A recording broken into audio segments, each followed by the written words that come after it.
आत्मा बड़ा सुंदर और गहरा शब्द है और इसके विषय पर हमने आज तक कई सारी कहानियाँ सुनी हैं और देखी हैं। पर प्रश्न ये है कि आत्मा को मुक्ति कैसे मिलती है। कैसे इंसान की मौत के बाद उसकी आत्मा भटकती है और उस भटकती आत्मा को चैन कैसे मिलता है, मुक्ति कैसे मिलती है और इंसान दूसरे लोक में कैसे सुख से रह पाता है। तो ये समझने के लिए हम सीधा जाएंगे शास्त्रों की तरफ और समझेंगे कि आत्मा किस तरीके से भटकती है और फिर उसको मुक्ति कैसे प्राप्त होती है। तो इस गूढ़ रहस्य को समझने के लिए इस वीडियो को ज़रा ध्यान से देखिएगा।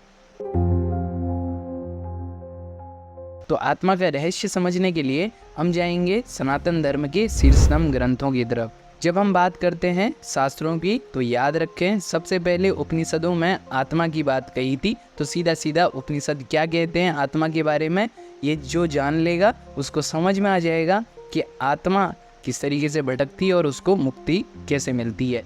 लेकिन चूँकि बहुत सारे उपनिषद हैं और प्रमुख उपनिषदों को पढ़ने में समय भी लगता है, तो सीधा सीधा जो उपनिषदों में आत्मा का जो ज्ञान है उसको पाना है तो हम सीधे श्रीमद् भगवद गीता की तरफ जा सकते हैं, जहाँ पर कुछ श्लोकों में ही आत्मा के ऊपर श्री कृष्ण जो ज्ञान अर्जुन को दे रहे हैं उसको पढ़ने के बाद हमें समझ में आ जाएगा कि आत्मा को मुक्ति कैसे मिलती है।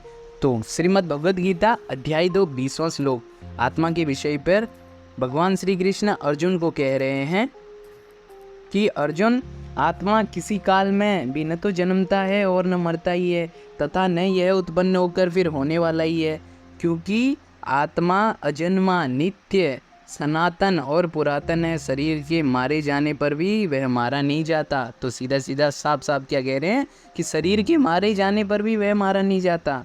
और आगे कुछ श्लोक और हैं आत्मा के ऊपर कि कह रहे हैं अध्याय 2 23वां श्लोक आप पढ़ेंगे तो जानेंगे, इस आत्मा को शास्त्र नहीं काट सकते, इसको आग नहीं जला सकती, इसको जल नहीं गला सकता और वायु नहीं सुखा सकता। तो साफ साफ क्या कह रहे हैं, सबसे पहले तो कि शरीर के मारे जाने पर भी वह मारा नहीं जाता, यानी कि जो आत्मा शरीर के मरने पर मरती नहीं है। कह रहे हैं वो अजन्मा, नित्य, सनातन और पुरातन है, यानी कि वो ना तो कभी जन्मता ना कभी वो मरता, वो सदा था, है और सदा रहेगा, वो सनातन है। तो साफ साफ क्या कह रहे हैं कि आत्मा को कोई ऐसी वस्तु, कोई ऐसी ज्योति, कोई ऐसा विषय मत मान लेना कि इंसान के मरने के बाद फुर्र से वो किसी दूसरे शरीर में चले जाए, जैसे हवा जाती है, जैसे कोई ऑब्जेक्ट दूसरे शरीर में ट्रांसफ़र होता है, उसको ऐसा कुछ मत मान लेना। कह रहे हैं वो तो अजन्मा है, जो कभी पैदा ही नहीं हुआ, वो नित्य है, सनातन और पुरातन है, शरीर के मारे जाने पर भी वह मारा नहीं जाता। तो सीधा सीधा कह रहे हैं कि आत्मा का शरीर से कोई लेना देना नहीं है, उसके जीने और मरने से लेना देना नहीं है, वो तो मनुष्य के जीवित रहने से पहले और जीवित रहने के बाद भी बचा रह जाता है। तो अब ध्यान से सोचिए संसार में क्या है जो सदा था, सदा है, रहेगा। ध्यान से सोचेंगे, प्रैक्टिकली सोचेंगे तो आप पाएंगे मात्र सच्चाई एक ऐसी चीज़ है जो इस दुनिया में सदा बची रह जाती है।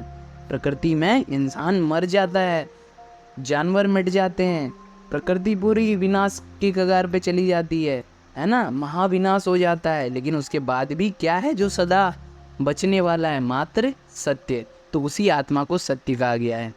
तो जब सत्य माने आत्मा है और इसी सत्य को कई बार जब पवित्र आत्मा, परम आत्मा और ब्रह्म कह दिया जाता है, आत्मा के ही अलग अलग नाम दिए जाते हैं। जब एक ही बात को अलग अलग तरीक़ों से समझाया जाता है तो आत्मा जब माने सत्य है तो क्या सत्य को मुक्ति मिल सकती है?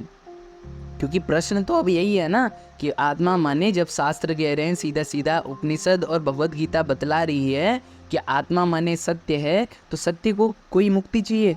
मुक्ति किसको चाहिए? मुक्ति तो जीते जी इंसान को चाहिए ना। भाई मैं हूँ, मुझे परेशानी है जीवन में, कई तरह के दुख है मेरी ज़िंदगी में, तो मुझे मुक्ति चाहिए इस दुख से, है ना। तो ये मुक्ति तो जीते जी चाहिए इंसान को मुक्ति, मरने के बाद कोई मुक्ति नहीं चाहिए। मरने के बाद तो इंसान जैसे ही आंख बंद करता है उसके दुख भी ख़त्म, उसके बंधन भी ख़त्म, वो मिट्टी हो जाता है, राख हो जाता है जलने के बाद। तो उसको क्या मुक्ति चाहिए?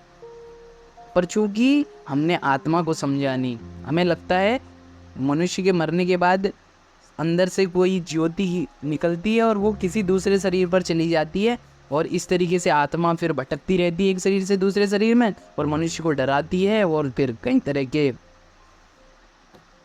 दुष्परिणाम होते हैं। तो भाई इस तरह की कहानियाँ हमने खूब सुनी हुई हैं, है ना। तो इसीलिए हम फिर कह देते हैं आत्मा को मुक्ति चाहिए, तमाम तरह के हवन और कर्मकांड करते हैं फिर। लेकिन शास्त्र हमें कुछ और ही बतला रहे हैं।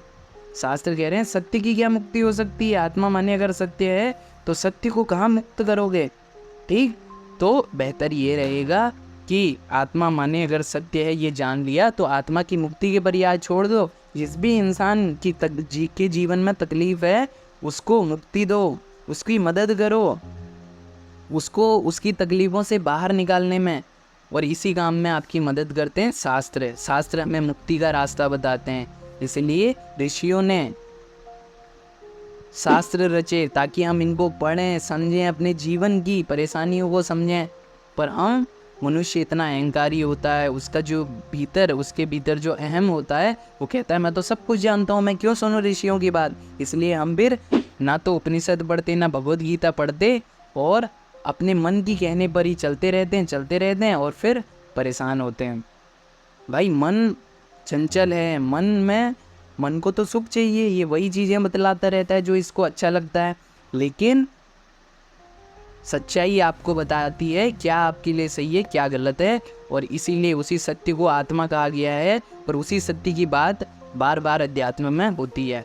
तो अध्यात्म की तरफ आइए, और आज के समय में अध्यात्म का वास्तविक सच्चा अर्थ आचार्य प्रशांत यूट्यूब पर बतला रहे हैं, तो आप उनको सुन सकते हैं। और काफ़ी कुछ जो जीवन में आत्मा के नाम पर भ्रामक है, काफ़ी कुछ जो आत्मा के नाम पर कहानियाँ बनाई हुई हैं ना, ये तभी मिट सकती है जब आत्मा का वास्तविक अर्थ जानोगे। और इस काम में आपकी मदद हेतु आप इस पुस्तक को पढ़ सकते हैं, आत्मा पर लिखी। इस पुस्तक को पढ़ने के बाद आपके जीवन में शांति आएगी, और आपको आत्मा के नाम पे जितने भी आपके भ्रम हैं वो सारे दूर होंगे। तो बहरहाल इस वीडियो को देखने के बाद आत्मा को मुक्ति कैसे मिलती है अब आप भलीभांति जान गए होंगे। इस वीडियो को देखने के बाद अभी भी मन में कोई सवाल है, सुझाव है, तो कमेंट बॉक्स में बताएं। साथ ही इस वीडियो को शेयर करना बिल्कुल मत भूलिएगा अगर वाकई इसमें आपको कोई सार्थकता, सच्चाई दिखती है तो।